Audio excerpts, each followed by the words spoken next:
Good day. There are moments in the long, rolling chronicle of American sport. Moments quietly as the fog that in 1963 Al Davis arrived. Let us pause here, because Al Davis demands a pause. He was 33 years old when he became the Raiders' head coach and general manager. He was not physically imposing. He did not have the presence of a man who had played the game at its highest level.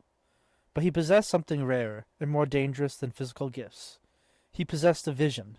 He possessed a relentless intelligence about football, and he possessed an absolute certainty.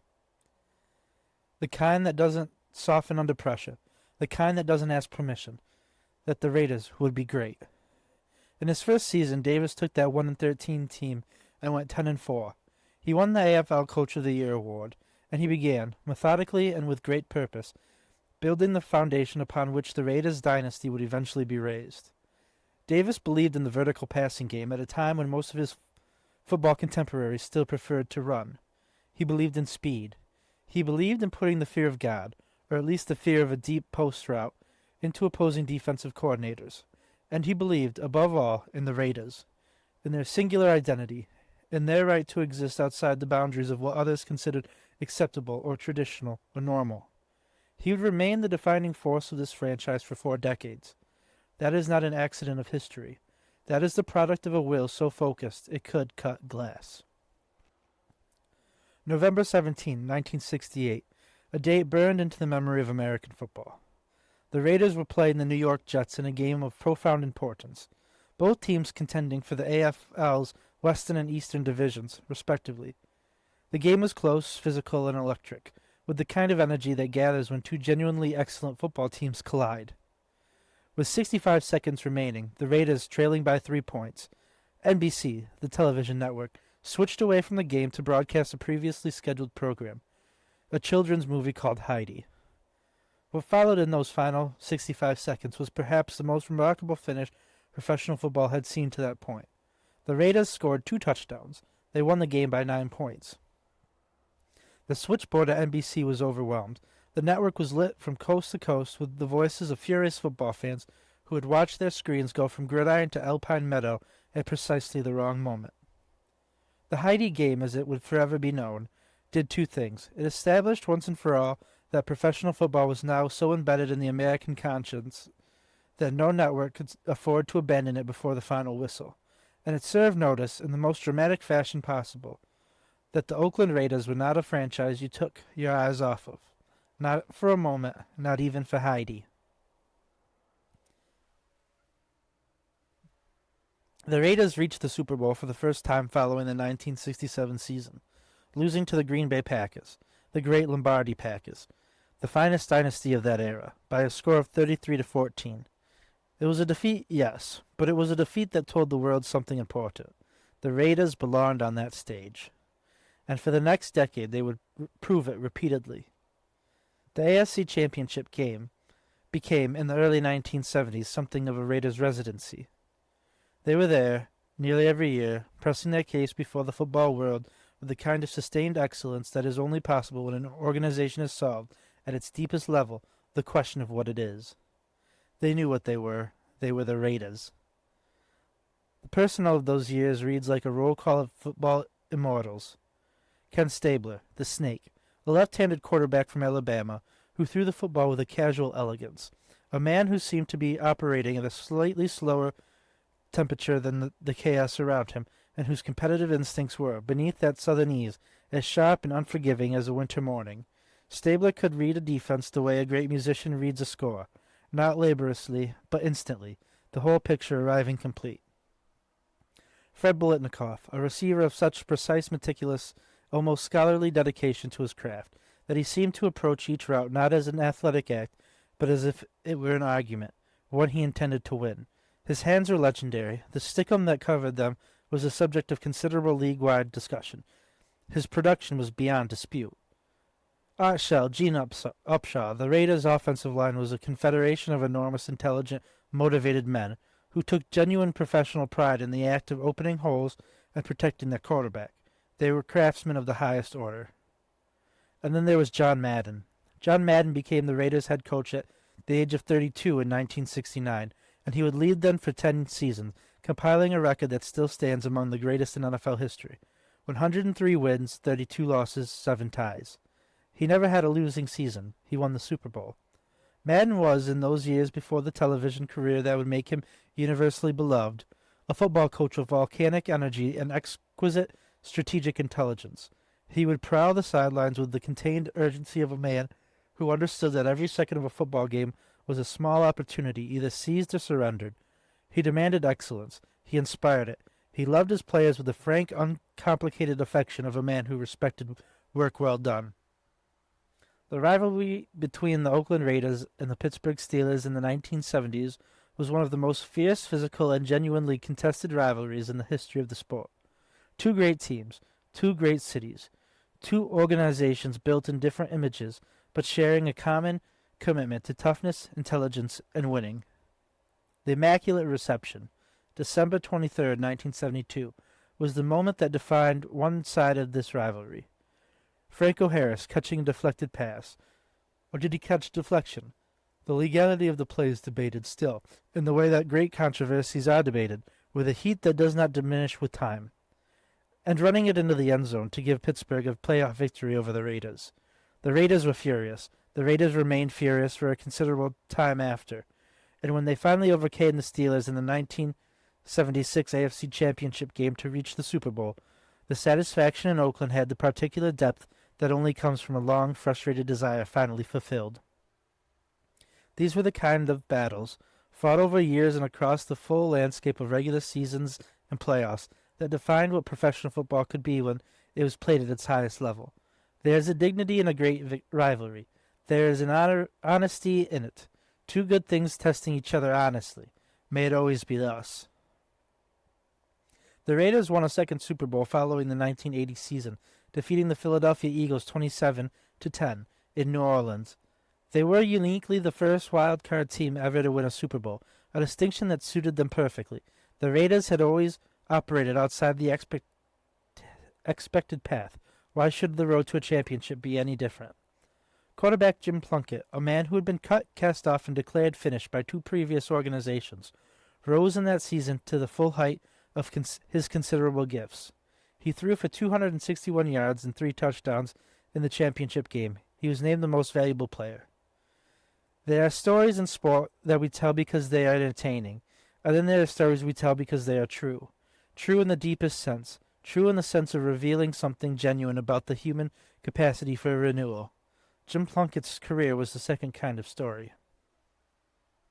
But in the early 1980s, the Raiders' story took a turn that would divide fans, anger a city, and generate controversy that persists to this day.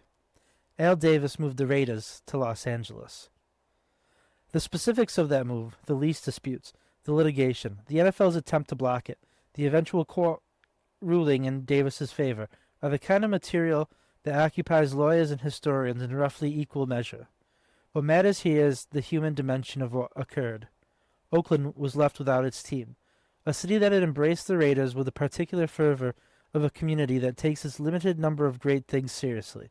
That city watched the silver and black move across down the California coast and grieved. In Los Angeles, the Raiders found a new audience.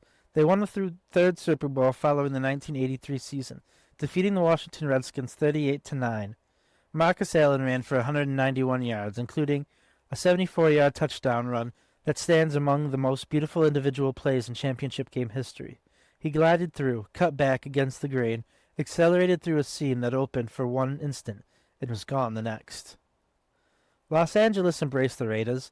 The franchise's outlaw identity fit the city, or at least one particular version of the city, the version that wore black on Sundays and was comfortable with the proposition that excellence and rules compliance do not always move in the same direction. In 1995, Al Davis brought the Raiders back to Oakland. The reasons were again financial and practical, the Coliseum deal, the economics of professional football, the always churning machinery of stadium negotiations and television markets that underlies the sport like a second less romantic game played by suits rather than shoulder pads. But for the people of Oakland, the return of the Raiders was something more than a financial transaction. It was a restoration. It was the return of something that had been taken, and taken note of because the taking of things from communities that have little power to stop the taking is one of the more quiet injuries that American sport has inflicted more than once. The Oakland that received the Raiders back in 1995 was not the Oakland of 1981. Time had moved through it, as time moves through all things. Some of the old fire was still there, the loyalty was still there, the love was still there, patient as a river, waiting. But the team that returned was not the team that had left. The magic of those Madden years, the great seasons of Stabler and Blitnikoff, the championship glory. Those things lived now in memory and on film, in the collective mind of a fan base that had asked to love a team that had abandoned them. It was complicated. Love is often complicated. The Raiders of the 1990s were mediocre by the standards of their own history. They shuffled through quarterbacks and coaches. They lost more than they won. The Coliseum, refurbished for their return, developed a reputation for being one of the more unpleasant facilities in the league, a characterization that was not entirely unfair, and that the Raiders faithful somehow incorporated into their identity, as though discomfort were itself a form of loyalty. And then John Gruden arrived. In 1998, at the age of 34, John Gruden became the head coach of the Oakland Raiders. He was, by any reasonable measure, one of the most compelling figures to stand on an NFL sideline in the modern era. Intense, unrelenting, possessed of an almost supernatural energy, the kind of man who apparently did not require sleep in the conventional sense, who was known to arrive at the office before dawn and stay long after the city had gone black, who watched more film, prepared more thoroughly, and thought more precisely about football strategy than almost anyone in his profession. Gruden had an instinct for offense that bordered on the visionary. He could look at a defense and find its weakness by the way a geologist looks at a rock and reads the history of the earth. He could construct a game plan of extraordinary complexity and install it with a directness that his players could translate into execution on game day. Under Gruden, the Raiders improved immediately. In his first season, they went 8-8. In 1999, they went 8-8 again. In 2000, they went 12-4, winning the AFC West Division, and returned to the playoffs with genuine championship aspiration. Rich Gannon at quarterback, a journeyman, like so many Raiders before him, who had found in Oakland the circumstances under which his considerable talent could fully express itself, was operating at the peak of his career. Jerry Rice, in his final professional seasons, was still gliding across the grass with that long, fluid stride. Tim Brown, the great Raiders receiver, was a constant and reliable presence. The 2000 AFC Championship game against the Baltimore Ravens was a painful defeat. The Ravens were dominant that year, their defense historic in its ferocity, and the Raiders were not able to overcome it. Another year, another near miss. But the 2001 season brought one of the most controversial and heartbreaking moments in franchise history. The Tuck Rule game, January 19, 2002, Oakland. The Raiders versus the New England Patriots in a divisional playoff.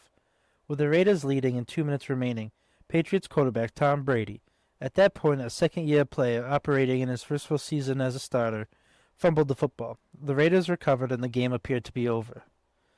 The officials reviewed the play under a rule, the Tuck Rule, so obscure and so counterintuitive to the plain evidence of human observation that it required several minutes of explanation to make sense of it, and even then sense was the wrong word. Under this rule, Brady's arm motion, though appearing to all present and watching as a fumble, was deemed an incomplete pass. New England retained possession. The Patriots went on to win in overtime. They went on to defeat the Pittsburgh Steelers in the AFC Championship game and the St. Louis Rams in the Super Bowl. The dynasty began. The Raiders went home. The fury in Oakland was total and long-lasting. The Tuck Rule was eventually abolished by the NFL Competition Committee in 2013, an acknowledgement, implicit but unmistakable, that the rule had been wrong. This acknowledgement arrived a decade too late to matter to the Oakland Raiders. And then John Gruden left. In the winter of 2002, Al Davis traded John Gruden to the Tampa Bay Buccaneers. The financial details, the draft picks, and the compensation were secondary to the human reality of what had occurred. The Raiders had traded their head coach to a division rival, an NFC rival, yes, but a rival they would face in the Super Bowl. January 26, 2003, San Diego, California. The Oakland Raiders versus the Tampa Bay Buccaneers. John Gruden on the opposite sideline coaching against the team he had built, against the offense he had designed, against the players he had coached. It was one of the most uncomfortable and compelling narrative setups in Super Bowl history, and it resolved in the most painful possible way for Oakland. Gruden, with complete and intimate knowledge of the Raiders' offensive system, the calls, the tendencies, the personnel groupings, the plays which Rich Gannon preferred in critical situations, unleashed his defense against them with surgical precision. He had them memorized. He had them before the game even started. The Buccaneers won 48-21. It was a rout. Tim Brown would later assert that the game had been compromised, a claim that generated considerable controversy and that Gannon and others had disputed. The facts of the game itself were plain enough. The Raiders were beaten, badly and thoroughly, by a team that knew them too well. The football world is not always kind, and it is never sentimental. What followed was a long and difficult stretch. Following the Super Bowl defeat, the Raiders declined with a speed and thoroughness that alarmed even those who had expected some regression. In 2003, they went 4-12. In 2004, 5-11. Al Davis cycled through coaches with increasing frequency. He feuded with some of them publicly. He pursued personnel strategies that departed from conventional wisdom with a boldness that, in those years, was not rewarded by the results. The criticism of Davis grew louder with each lost season. The man who had once been the most innovative thinker in the sport was now portrayed as a relic, an owner so accustomed to doing things his own way that he had lost the ability to take counsel, to adapt, to acknowledge that the game had moved around him while he remained fixed. There is something worth saying here, and it will be said plainly. Al Davis was a complicated man. He was capable of great generosity and genuine loyalty. He was among the first owners in professional sports to hire a black head coach, Art Shell, in 1989. He employed women in front office positions of real authority decades before this was common. He fought the NFL's ownership structure at considerable personal cost when he believed he was right, and he was sometimes vindicated. He was also, in his final years, capable of decisions that hurt the team he had spent his life building.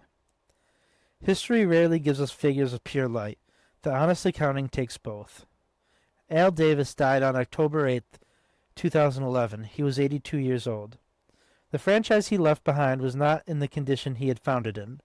The records of wins and losses told that story plainly, but the identity he had created, the culture, the mythology, the silver and black, the commitment to a certain kind of outsider spirit, that remained.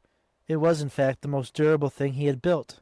More durable than any individual season, more durable than any single championship. His son Mark Davis took control of the franchise and began the slow, uncertain work of rebuilding. The years that followed were marked by promise and disappointment in roughly equal measures. Derek Carr arrived at quarterback in 2014 and showed with an increasing clarity each season that he was a talent of genuine quality, a precision passer with excellent instincts and the kind of character, steady and composed under pressure, that a team can build around. The 2016 was the best the Raiders had produced in many years.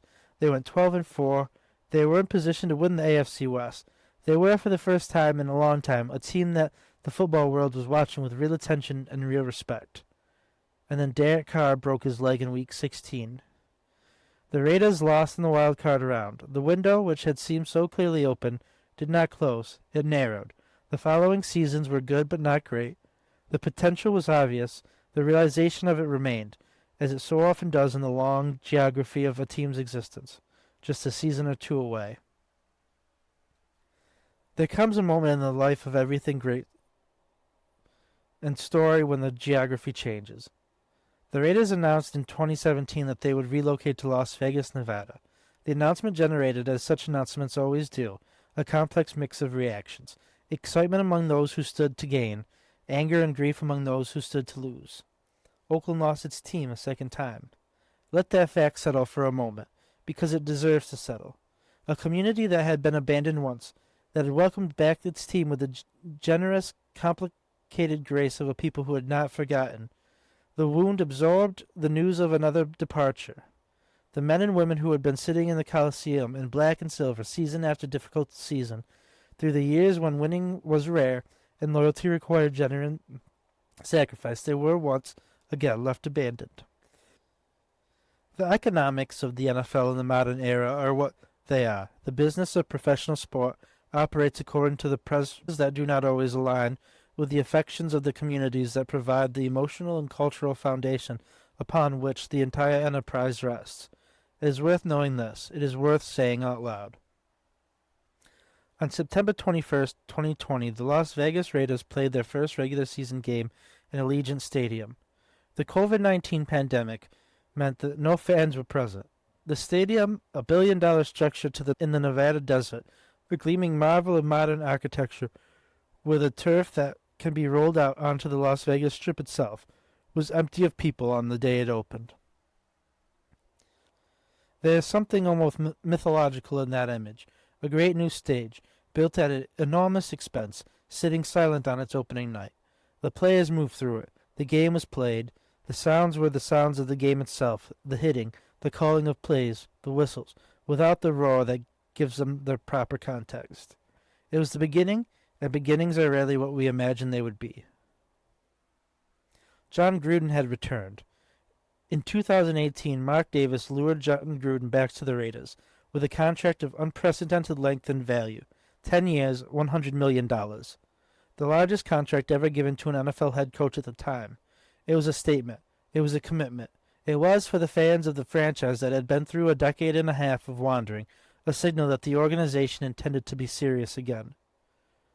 Gruden's second tenure began with promise and was complicated by circumstance. The team was rebuilding. The move to Las Vegas loomed and consumed organizational energy. The pandemic disrupted the 2020 season in ways that no one could have fully prepared for. And then, in October 21, John Gruden resigned. The circumstances of his resignation, the disclosure of emails written years before, containing language that was offensive in multiple dimensions, racist and misogynic and homophobic, were a matter of public record and public reckoning. The content of those emails, which was not in keeping with the values of the league, had publicly committed to. It was not in keeping with the values that many of the players in the league, black players, players who had understood the Raiders as a franchise uniquely welcoming of those the rest of the world dismissed, had a right to expect from the man coaching them. Gruden left. The Raiders continued. The full weight of that chapter, the talent Gruden undeniably possessed, the genuine affection many of his players had for him as a football teacher and a man who committed himself completely to their preparation and success, set against the revelations that ended his tenure, is not a weight that resolves neatly. It sits there, in the record, asking to be held in its full complexity. Football, like history, rarely gives you the clean ending. You get the truth instead, which is messier and more instructive. The Las Vegas Raiders pressed forward. The team rallied from the chaos of Gruden's departure and finished with a 10-7 record, returning to the playoffs for the first time since 2016. It was a season of genuine resilience, a team absorbing a shock of considerable magnitude and competing anyways, finding in the competition itself the steadiness that the circumstances around them had disrupted. Josh McDaniels took over as head coach in 2022, bringing with him the offensive acumen he had developed through 2 decades in New England under Bill Belichick. The results were uneven. The Raiders finished 5-12 in McDaniels' second season, and he was dismissed. Antonio Pierce, a former linebacker of quiet authority and genuine character, took over as interim head coach late in 2023 and transformed the team's energy with the directiveness and accountability that he carried as a man and as a football mind. He was ultimately given the permanent position. Derek Carr, after 10 seasons, departed for New Orleans. The quarterback position, the most important in football, was unsettled. New additions were sought. New chapters were to begin. Through it all, through the coaching changes and the roster turnover, the stadium move and the seasons of frustration, the fans remained. They went through the Pete Carroll years of 2025, in which they had fired offensive coordinator Chip Kelly midway through the season. Before the 2026 season, they hired Clint Kubiak, the offensive coordinator who had just been the brainchild of a Seattle Seahawks team that won the Super Bowl with Sam Darnold as their quarterback, with running back Kenneth Walker III becoming the most valuable player in the Super Bowl. The Raiders are, in Las Vegas, finding their footing. A new city, a new context. The strip outside the stadium, the hotels and the lights, and the 24-hour pulse of a city built in the desert on the premise that anything is possible if you are willing to take the risk and pay the price. There is something fitting about that. The Raiders have always operated on a similar premise. The history of the Las Vegas Raiders. At its surface, a history of wins and losses, of coaches hired and fired, of great players in their prime and great players past it, of championships won and championships missed, by margins that haunt the memory. It is a history of a franchise that moved twice and grieved two cities. It is a history of controversies and complications, of a founder whose genius and whose flaws were roughly equal intensity. But underneath the surface there is something else. The Raiders built an identity that transcended the game itself. They became, over the course of their existence, a symbol, imperfect, contested, sometimes self-contradictory, but a symbol nonetheless, of a particular American type, the outsider who does not want in, the rebel who finds in the act of refusal a purity of purpose, the team that said with the consistency of a gospel that it would be itself or it would be nothing. In a culture that rewards conformity with acceptance and punishes difference with exclusion, the Raiders wore their difference as an armor. The great players who wore the silver and black, Stabler and Blitnikoff, Allen and Rice, Brown and Carr, and the dozens of men who gave their full physical gifts to this enterprise, they were the substance behind the mythology. Without their talent, the philosophy is nothing but a marketing strategy. With their talent, it becomes something worth honoring. And the fans, we must speak of the fans, because in the end a franchise is what its community makes of it. The Raider Nation, that improbable collection of devotees in their silver and black, their face paint and their commitment, their loyalty to a team that sometimes has been loyal and sometimes is not. They are as much a part of this history as any player, coach, or owner. They went to the Coliseum in the lean years.